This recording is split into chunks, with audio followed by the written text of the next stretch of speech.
নবীর মাধ্যমে এবং আল্লাহর হুকুম কিভাবে পালন করতে হবে সেই তরিকাও শিখেছে নবীজির মাধ্যমে। সুতরাং আল্লাহ এবং আমাদের মাঝে যিনি মধ্যস্থতাকারীর ভূমিকা পালন করেছেন, বার্তাবাহকের ভূমিকা পালন করেছেন, দূতের ভূমিকা পালন করেছেন, তিনি হলেন সৈয়দুল মুরসালিন মুহাম্মদুর রাসূলুল্লাহ সাল্লাল্লাহু তাআলা আলাইহি ওয়াসাল্লাম। তাহলে সুতরাং আল্লাহ রাসূল সাল্লাল্লাহু আলাইহি ওয়াসাল্লামের আদর্শ যেটা, সেটা মূলত আল্লাহর শেখানো আদর্শ। মান ইউতি'আর রাসূল ফাকাদ আতা আল্লাহ। কোরআন বলে দিচ্ছে যে ব্যক্তি রাসূলের আনুগত্য করবে সে মূলত আল্লাহরই আনুগত্য করেছে। কারণ রাসূলের পথ আর আল্লাহর পথ আলাদা কিছু না। যেটা রাসূলের পথ সেটাই মূলত আল্লাহর পথ, এবং আল্লাহ পর্যন্ত পৌঁছার যে মাধ্যম, যে সিঁড়ি, যে একমাত্র রাস্তা, সেটাই হলেন মুহাম্মদুর রাসূলুল্লাহ সাল্লাল্লাহু আলাইহি ওয়াসাল্লাম। সুতরাং জীবনের প্রতিটা ক্ষেত্রেই তার আদর্শই চূড়ান্ত আদর্শ। ব্যক্তিগত জীবনেই হোক, পরিবারেই হোক, সমাজেই হোক, রাষ্ট্রেই হোক। যদিও বাংলাদেশের অধিকাংশ মানুষ এ কথার সাথে নীতিগতভাবে একমত হলেও প্রায়োগিকভাবে একমত না। প্রায়োগিকভাবে একমত না কেন? এই দেশের মানুষ মুখে বলবে লা ইলাহা ইল্লাল্লাহ, নেই কোনো মাবুদ আল্লাহ ছাড়া, দেয়ার ইজ নো গড। প্রথমে বলে নেবে কেউ নাই, একজন মাবুদও নাই। লা ইলাহা মানে কিন্তু এটা, একজন মাবুদও নাই, কেউ নাই। ইল্লাল্লাহ, তবে কেবল একজন আছেন, কেবলই একজন আছেন, তিনি কে? আল্লাহ। তার মানে আল্লাহ বাদ দিয়ে দ্বিতীয় কেউ নাই। তো লা ইলাহা ইল্লাল্লাহ অর্থ যদি এটাই হয়, নেই কোনো মাবুদ আল্লাহ ছাড়া, আমি বুঝি আমার ক্ষুদ্র জ্ঞানে এর অর্থ তো এটাই, আমার নামাজের রব যিনি, আমার রাজনীতির রব তিনি, আমার যাকাতের রব যিনি, আমার অর্থনীতির রব তিনি, আমার হজের রব যিনি, আমার পার্লামেন্টের রব তিনি, আমার যাকাতের রব যিনি, আমার সংবিধানের রব তিনি, আমার কোরবানির রব যিনি, আমার কোর্ট কাছারির রব তিনি। জীবনের সব ক্ষেত্রে এভাবে যে একমাত্র আল্লাহকেই রব মানবে এবং আল্লাহর একত্ব বজায় রাখবে, তার মুখেই লা ইলাহা ইল্লাল্লাহ শোভা পেতে পারে।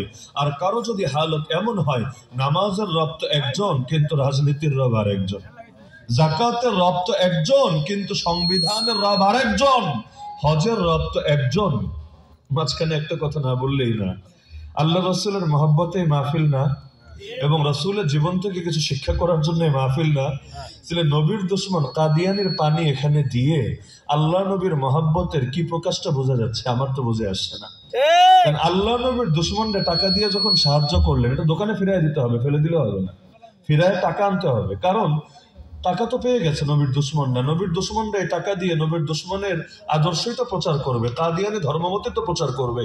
তো কোরআনের মাহফিল করে, কোরআনের মাহফিল না, একদম সিরাতের মাহফিল, নবীর মাহফিল, ওই নবীর মাহফিল করে নবীর দুশমনরা যদি আমরা উপকার করে দিই, এর চাইতে আফসোসের বিষয় কি হয়?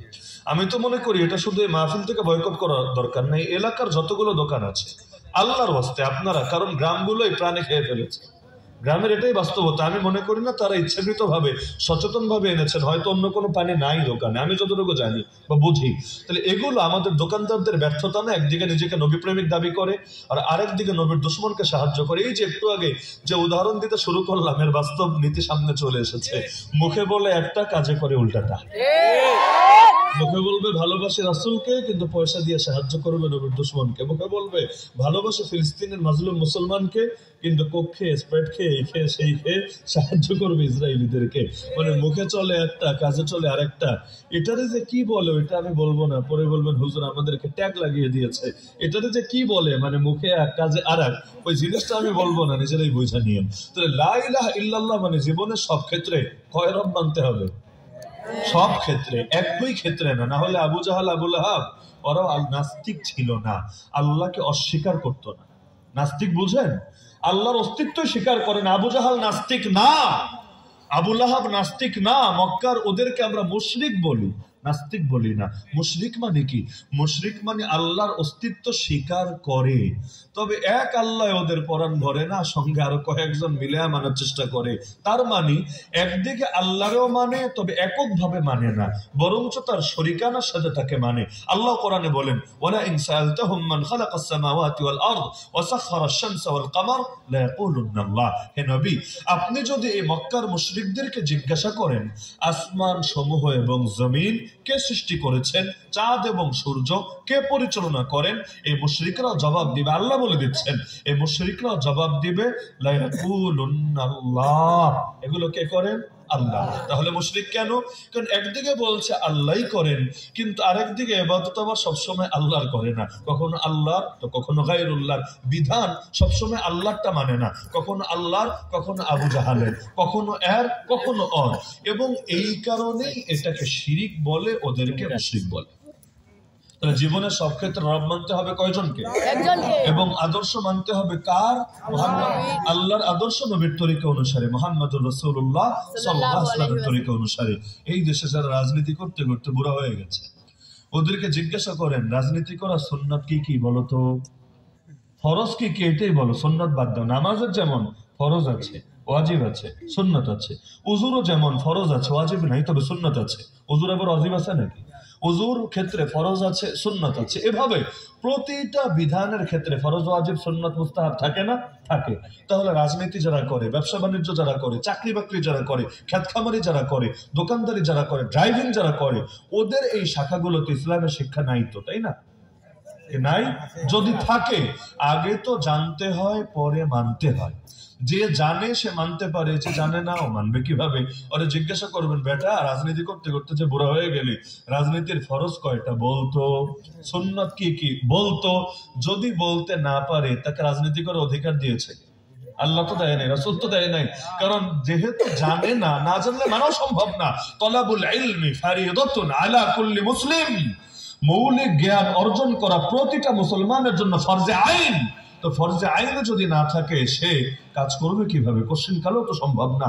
তাহলে একদিকে দাবি করব তরিকা মানে শুধু রাসূলের, আর একদিকে আল্লাহ রাসূলের কথাও সহ্য করতে পারবে না। এই যে কোরআন আমার সামনে দেওয়া আছে না, এই কোরআনটা আপনি যদি আদালতে নিয়ে বিচারকের সামনে দিয়ে বলেন, হে মহামান্য জাজ, হে মহামান্য জাস্টিস, আমি কোরআনের বিচার চাই, আমাকে কোরআন দিয়ে বিচার করে দেন। এতে আমার পক্ষে আসলেও আলহামদুলিল্লাহ, যদি আমার বিপক্ষে যায় আলহামদুলিল্লাহ। আমি আল্লাহটা মানি, আল্লাহটার বাইরে গিয়ে আপনারটা মানতে পারি না, আমাকে এটা দিয়ে বিচার করে দেন। কোন কোর্টে বিচার করে দিবে? আমার নাম বলেন। বাংলাদেশ একটা কোর্টের নাম বলেন যেখানে এটা দিয়ে বিচার করে দেবে। অথচ যারা বিচার করে তারাও তো লা ইলাহা ইল্লাল্লাহ মুহাম্মাদুর রাসূলুল্লাহ বলে। কই গেল লা ইলাহা ইল্লাল্লাহ? কই গেল মুহাম্মাদুর রাসূলুল্লাহ? আল্লাহর হুকুম কই? নবীর তরিকা কই? হুকুম হলো ব্রিটিশদের, হুকুম হলো কাফেরদের, হুকুম হলো মানুষদের, হুকুম হলো সেকুলারদের, আর তরিকা হলো ওইটাও কাফেরদের। তাহলে কাফেরদের হুকুম, কাফেরদের তরিকা অনুসারে মানা, এটারে বুঝি বলে লা ইলাহা ইল্লাল্লাহ মুহাম্মাদুর রাসূলুল্লাহ। নাউযুবিল্লাহ। জবানে চলে একটা, জীবনে চলে আরেকটা। তাহলে জবান আর জীবনে মিল যদি না থাকে, এটারে ঈমানদারি বলে না, কাটটা মুনাফিকি বলে। এজন্য সাহাবী বলেন, নবীজির যুগে আমরা যদি এশার ফজরেই কোনো কাউকে অনুপস্থিত দেখতাম নিয়মিত, এশার জামাতেও নাই, ফজরের জামাতেও নাই, আমরা এটাকে মুনাফিকি মনে করতাম। এমনকি নবী নিজে বলেন, এই হাদিস সবাই শুনেছেন, সবাই।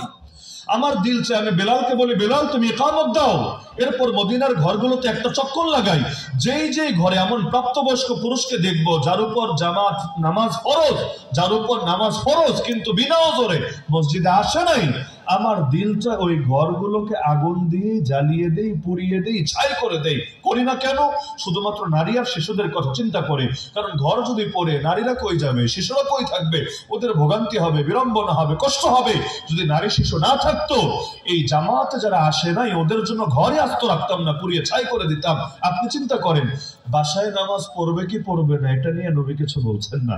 নবী বলছেন ইকামত দিবে বেলাল মদিনার মসজিদে, যারা আসবে না ওদের ঘরে জ্বালিয়ে দেবে। তাহলে ঘরে পড়লো কি পড়লো না ওইটাও চিন্তার বিষয় না। মানে মুসলমান জামাতে আসবে না, এটা ওই যুগে কল্পনাই করা যেত না। কারণ ওই যুগে এমন যুগ ছিল, মুনাফিকও চলে আসতো মসজিদে। মুমিন তো মুমিন, মুনাফিকও চলে আসতো মসজিদে। কেন? যাতে লোকে তারে চিনে না ফেলে, সে যে কি মাল এটা যাতে পাবলিক বুঝে না ফেলে। এজন্য কোরআনে 30 নম্বর পারে সূরা মাউনে আল্লাহ বলেন, ফাওয়াইলুল লিল মুসাল্লিন, ধ্বংস হোক নামাজিরা। মুসল্লি মানে কি নামাজি না বেনামাজি? সবাই জানেন। আল্লাহ বলছেন ধ্বংস হোক নামাজিরা। হঠাৎ শুনলে তো মানে চমকে ওঠার মতো কথা। আল্লাহ কি বলছেন? এটা নামাজি ধ্বংস মানে কি? বেনামাজি না ধ্বংস হবে? নামাজি কেন ধ্বংস হবে? আল্লাহ নিজেই ব্যাখ্যা করছে, এই নামাজি সেই নামাজি না রে, এটা হলো মুনাফিক নামাজি। আল্লাযীনা হুম আন সালাতিহিম সাহুন, ওরা মূলত নামাজ থেকে সম্পূর্ণ উদাসীন। তাহলে আসলো কেন? আল্লাযীনা হুম ইউরাউন, এসেছে মানুষকে দেখাতে। যেমন নির্বাচন সামনে আসলেও এক শ্রেণীর লোক নতুন করে নামাজ ধরে, নামাজ ধরে, ওয়াজে আসে, সবই চলে, এবং তখন দিনের জন্য মহব্বত উপচে পড়ে। যেই মাত্র নির্বাচনটা শেষ হয় অমনি আসল রূপ বেরিয়ে পড়ে। এগুলো তো নিয়মিত হয়ে থাকে। তো ওই সমস্ত নামাজিকে আল্লাহ বদদুয়া দিচ্ছেন, ধ্বংস হোক, বরবাদ হোক, এবং ওরা জাহান্নামী হয়ে যাক। তাহলে দেখা যাচ্ছে আওয়াজ আগের মতো রাখো, একরকম রাখো, নাড়াচাড়া করে রাখো, ভালো হোক খারাপ হোক একরকম রাখো। তো ক্যাঙ্কুন করলে কথা বলে গেল। তো এখন ওই যুগে যদি ওই হাদিসটা আপনি সামনে রাখেন যে যারা জামাতে আসেনি নবীদের ঘর পুড়িয়ে দিতে চেয়েছেন, এটার সামনে রাখেন, আর চিন্তা করেন আজকের বাংলাদেশে যদি এই টাইপের কিছু হতো, মসজিদ কমিটির লোকদেরই তো ঘর আসতে থাকতো না। বাকি মানুষদের কথা কি বলবেন? মসজিদ কমিটির কয়জন নিয়মিত ফজরে জামাতে আসে আমারে বলে? কয়জন? এর মধ্যে গ্রামে এবং শহরে এখানে আবার কিছু তারতম্য হয়ে থাকে। আপনি শুধু পার্সেন্টেজটা দেখেন যে কমিটির চেয়ার দখলের জন্য এসকো কাজ করে কি পরিমাণে। আর ফজরের নামাজে তো ওজোর চলে না। জোহরে বলতে পারে হুজুর আমার দোকান তো শহরে, আমি শহরে ছিলাম। আসরে বলতে পারে বাচ্চাদের নিয়ে অমুক জায়গায় গেছিলাম। মাগরিবে অমুক ব্যস্ততায় ছিল, হতে পারে মানুষের ব্যস্ততা থাকে। ফজরে কি ব্যস্ততা? ফজরে তো বইয়ের কোলে ঘুমাচ্ছে, এছাড়া আর কি ব্যস্ততা আছে? তাহলে আসবে না কোন দুঃখে মসজিদে? দুঃখটা কি? দুঃখ তো এটাই, ঘুমকে প্রাধান্য দিয়েছে নামাজের উপরে, অথচ মুয়াজ্জিন তাকে স্মরণ করিয়ে দিয়েছে আসসালাতু খায়রুম মিনান নাওম, ঘুমের চাইতে নামাজ উত্তম। এর আগে বলে দিয়েছে হাইয়া আলাল ফালাহ, চলে আসো সফলতার দিকে। আরে পাগল, কোথায় সফলতা খোঁজো তুমি? তোমার ঘরে সফলতা নাই, তোমার ঘুমে সফলতা নাই, তোমার চাকরিতে সফলতা নাই, তোমার ব্যবসায় সফলতা নাই, তোমার কোনো কিছুতে সফলতা নাই। সফলতা আল্লাহর কাছে, সফলতা আল্লাহর ঘরে। ছুটে আসো, একবার যদি ছুটে এসে কবুল করিয়ে নিতে পারো, সফলতা পাবে জীবনের প্রতিটা ক্ষেত্রে। তো এ কারণে নবী জীবনের আদর্শ নামাজিতে পরিণত করা। আরে ফ্যামিলির অভিভাবক হোক আর রাষ্ট্রের অভিভাবক হোক একই কথা। ফ্যামিলির অভিভাবক হলে 10 বছরের বাচ্চারও নামাজি বানাতে হবে। 10 বছর, ওই 7 বছর থেকে আদেশ শুরু হবে। তো 10 বছরে এমন খালি আদেশ না, না পড়লে পিটাবে, ধরে ধরে মারবে। আরে আপনারা যারা এখানে বয়স্ক মানুষ আছেন, 10 বছরে বালেগ হয়েছিলেন? বালেগ হওয়ার কথা না। তাহলে যেই বয়সে বালেগে হয় নাই, মানে যেই বয়সে মরলে আল্লাহ ধরবে না, কিরে তুই নামাজ পড়লি না কেন, যা তোরা জাহান্নামে ফেলে দিব। যেই বয়সে মরলে আল্লাহ ধরবে না, ওই বয়সে পর্যন্ত নামাজের জন্য পিটানোর কথা নবী বলছেন। কেন? কারণ ট্রেনিং যত শক্ত হবে লড়াই তত সহজ হবে। রক্ত রক্তে বাচ্চাকালে যখন মহাব্বত দ্বীনের প্রতি, ইবাদতের প্রতি মিশে যাবে, বড় হওয়ার পরও এটা থাকবে। যে বাচ্চারা ছোটবেলা থেকে সালাম শিখেছে, মানুষ দেখলে আসসালামু আলাইকুম রাহমাতুল্লাহ, ওই বড় হওয়ার পর ওদেরকে স্মরণ করায় দিতে হয় না, বরং এমনি চলতে থাকে। আজকেও বাংলাদেশের বিভিন্ন প্রশাসনে বলেন, বিভিন্ন জায়গায় যে সমস্ত অফিসারদেরকে দেখেন দ্বীনের এবং ওলামাদের টুকটাক খেদমত করার চেষ্টা করে, যদিও তাদের হাত পা বাঁধা, সীমাবদ্ধতা আছে, এরপরও যতটুকু করার চেষ্টা করে, অধিকাংশের একটু জীবনটা ঘাটেন, ব্যাকগ্রাউন্ড ঘাটেন, দেখবেন ছোটবেলায় তারা ইলম এবং দ্বীনের পরশ পেয়েছে। হয়তো মক্তবে গিয়ে কোরআন শিখেছে, আলেম ওলামার কাছে এসে ঈমান শিখেছে। ওই যে ছোটবেলার মহব্বত, এখন যদি অন্য লাইনে, মুখেও হয়তো দাঁড়িয়ে নেই, গায়েও হয়তো সুন্নতি জামা নাই, ঠিক মতো হয়তো নামাজও পড়ে না, কিন্তু ওই যে ছোটবেলায় দিলে যে একটা মহব্বত ঢুকেছে, এই বয়সে এসেও যাচ্ছে না। এটাই স্বাভাবিক ব্যাপার। ট্রেনিং মানুষ এমন ভাবে, যেমন যারা মোটরসাইকেল চালান, এখানে অনেকে আছেন না মোটরসাইকেল চালান, মোটরসাইকেলটা যদি খেয়াল করে করে চালাতে চায়, প্যাচ লাগবেই লাগবে। মানে কি, ও যখন শেখে তখন তো আগে এটা দিতে হবে, পরে এটা দিতে হবে, ব্রেকটা এভাবে চাপতে হবে। তখন কি হয়, একেবারে মাঝে মাঝে ঘোড়ার মতো লাফ মাইরে মোটরসাইকেল বন্ধ হয়ে যায়। ব্রেক ধরতে গেলে আসার খাইয়া হাত পা চলে যায়। এমনকি যদি এমন হয় যে আপনি একটা কঠিন সিচুয়েশনে পড়ে গেছেন, আপনি ফুল স্পিডে আছেন, সামনে একটা কুত্তা এসে হাই দিচ্ছে আপনাকে, রাস্তাঘাটে হঠাৎ কুত্তা চলে আসে না, শিয়াল, কুত্তা, বাচ্চা এগুলো চলে আসে, এবং বাইকারদের চরম আতঙ্ক এখানে। তো এখন সামনে সিচুয়েশন 5 সেকেন্ড হাতে পেলে আমাকে কিভাবে ইমার্জেন্সি ব্রেক করতে হবে, এটা তার একেবারে ভেতরের সাথে মিশে গেছে। তখন আর আকল খাটাতে হবে না, অটোমেটিক এটা হয়ে যাবে। অনেক মানুষ দেখবেন মসজিদে ঢোকার সময় অটো ডাইন পা আগে চলে যায়, বের হওয়ার সময় অটো বাম্পা আগে চলে আসে, বাথরুমে যাওয়ার সময় অটো বাম্পা যাচ্ছে এবং বের হওয়ার সময় অটো ডাম্পা, মানে খেয়াল করে করে করা লাগছে না। আলহামদুলিল্লাহ অভ্যাসটি এমন হচ্ছে। অনেকে আছে জুতা জীবনেও ডান হাতে নিবে না, জীবনেও না, কারণ যে কোনো ভালো জিনিস করার জন্য ডান, আর একটু ছোটখাটো যা আছে এগুলো করার জন্য বাম। তাহলে জুতা ধরার জন্য এই হাত না এই হাত? বাম হাত। আর বই ধরার জন্য, কিতাব ধরার জন্য কোন হাত? তুই দেখবেন কিছু পাগল এমন ডাইন হাতে জুতা নিচ্ছে, বাম হাতে হয়তো কিতাব আর কোরআন ধরে রেখেছে, নাউজুবিল্লাহ মিন যালিক। কিন্তু ছোটবেলা থেকে ট্রেনিংটা যদি কমপ্লিট হয়, ওর হবেই না, মানে সিস্টেমেই নাই, এটা অটোমেটিকই তার দেখবেন ওভাবেই হয়ে যাচ্ছে। এ কারণে ছোটবেলা থেকে নামাজে যার উপর ফরজ না, ওর এই পিটায় পিটায় নামাজ অভ্যস্ত করতে হয়। তো ফ্যামিলির অভিভাবক হলে ফ্যামিলির আন্ডা বাচ্চারাও যেমন পিটায় নামাজি বানাতে হয়, রাষ্ট্রের সরকার, রাষ্ট্রের অভিভাবক হলেও আইন প্রয়োগ করে হলেও জনগণকে পাক্কা নামাজি বানাতে হয়। কারণ আগে তো আল্লাহর সাথে সম্পর্ক ঠিক করতে হবে, তাহলে না দুনিয়াতে সুখে থাকবে। আর যদি এমন হয় আল্লাহর সাথে সম্পর্ক ঠিক নাই, রকে ম্যানেজ করে রেখেছে, নরেন্দ্র মোদীরে বুঝিয়ে শুনিয়ে সুখে শান্তিতে রেখেছে, এমনকি গর্ব করেও বলছে আমরা ইন্ডিয়াকে এমন কিছু দিয়েছি চিরকাল মনে রাখবে। কি যে দিছে আমার মাথায় ধরে না, আল্লাহ ভালো জানে। কিছু একটা তো দিয়েছে এবং কথাও রেখেছে, যেন কোনো ব্যাপার না, মানে এটা ব্রেকআপও হয় না, এমন একটা ব্যাপার যে দুর্দিনও পাশে থাকে, বিপদে যে পাশে থাকে তারই তো খাঁটি বন্ধু বলে। তো কি যে দিছে একজন মহিলা হিসাবে আল্লাহ ভালো জানে। তো এখন দেখা যাক, এই যে যতই দুনিয়ারে ম্যানেজ করুক, আল্লাহরে যদি সম্পর্ক ঠিক রাখতে না পারে, দুনিয়ার লোকে মিলে আল্লাহর হাত থেকে বাঁচাতে পারে, তাই না? কে বাঁচাতে পারে? আপনি কোরআনের 2টা আয়াতের অনুবাদ দেখেন আর আজকের পরিস্থিতি মূল্যায়ন করেন, একদম পুরো খাপে খাপে মিল পাবেন। কারণ কোরআন তো সর্বদা বর্তমান, কোরআন কখনো অতীত না। কোরআনরে পুরানা ভাববেন না, অতীত ভাববেন না, কোরআন আজকেও বর্তমান, আগামীকালও বর্তমান, 10 বছর পরও বর্তমান।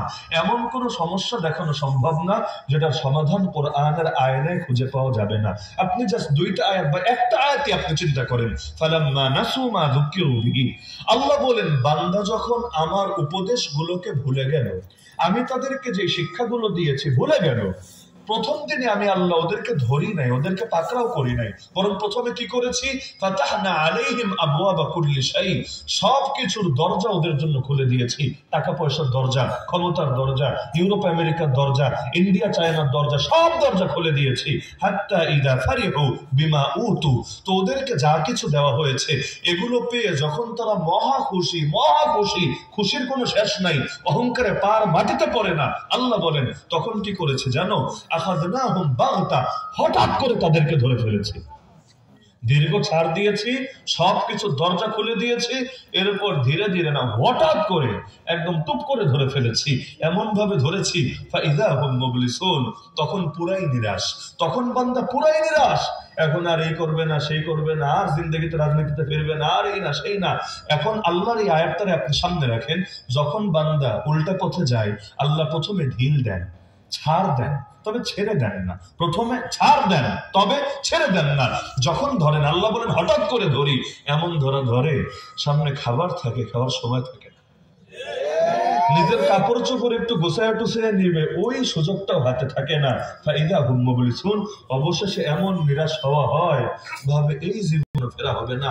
আল্লাহ বলেন ফাকুতিয়া দাবিরুল কওমিল্লাযিনা যালামু ওয়ালহামদুলিল্লাহি রাব্বিল আলামিন, জালেমদের শিকড়ি উপরে ফেলা হলো, ওদের শিকড়ি কেটে দেওয়া হলো, এবং প্রশংসা আল্লাহর, যিনি রব্বুল আলামিন। মাস্টারমাইন্ড আমি না, তুমি না, আমরা কেউ না, বরং কৃতিত্ব যদি থাকে একজনের আছে, কারণ আদেশ এসেছে তার থেকে, ফয়সালা এসেছে তার থেকে, তৌফিক এসেছে তার থেকে, এরপরে জমিনে বাস্তবায়িত হয়েছে। না হলে আল্লাহর হুকুম না হলে দুনিয়া গাছের পাতাই তো নড়ে না, বড় বড় সফলতার বিজয় আসবে কিভাবে? এই যে আয়াত, এটাকে কি অতীত বলবেন না আজকের দুনিয়ার বর্তমান বলবেন? মনে হবে না যেন আজকের ঘটনা দেখে দেখে আল্লাহ তাআলা একটা নতুন আয়াত দিয়ে দিয়েছেন, অথচ কত আগে বলা। এমনকি আল্লাহ বলেন সানাস্তাদরিজুহুম মিন হাইসু লা ইয়ালামুন ওয়া উমলি লাহুম ইন্না কাইদি মাতিন, আমি তাদেরকে ঢিল দিয়ে ধীরে ধীরে ধীরে ধীরে এমন একটা পরিণতির দিকে নিয়ে যাই যেটা তারা জানেই না, তাদের মাথায় আসে না। এবং আমি যখন ধরি ইন্না কাইদি মাতিন, আমার কৌশলটা হয় বড় শক্তিশালী। আপনি চিন্তা করেন কার মাথায় এসেছিল? আল্লাহ যে বলছেন ঢিল দিয়ে দিয়ে এমন পরিণতিতে নিয়ে যায় যেটা মাথায় আসে না। আপনার মাথায় আসছিল, আমার মাথায় এসেছিল, কার মাথায় এসেছিল? এমনকি যাদের বিরুদ্ধে এত কিছু তাদেরও তো কল্পনায়ও আসে নাই, কল্পনায়ও আসে নাই, স্বপ্নও দেখে নাই, কিন্তু আল্লাহর ওয়াদা কিন্তু ঠিকই বাস্তবায়িত হয়েছিল। তাহলে এখন কি মনে হয়? কোরআনে পুরানা মনে হয় না নতুন মনে হয়? বর্তমান মনে হয় না আধুনিক মনে হয় না? চিরকাল কোরআন আধুনিক থাকবে, কখনোই কোরআন পুরনো হবে না। তো বলছিলাম নবীর আদর্শ ধারণ করা লাগবে নাকি লাগবে না? এক ক্ষেত্রে না সব ক্ষেত্রে। গাড়ি একটা চলতে চাইলে, যেমন ধরেন আমি প্রাইভেট গাড়ি আসলাম, 4টা চাকা আছে, একটা না 4টা।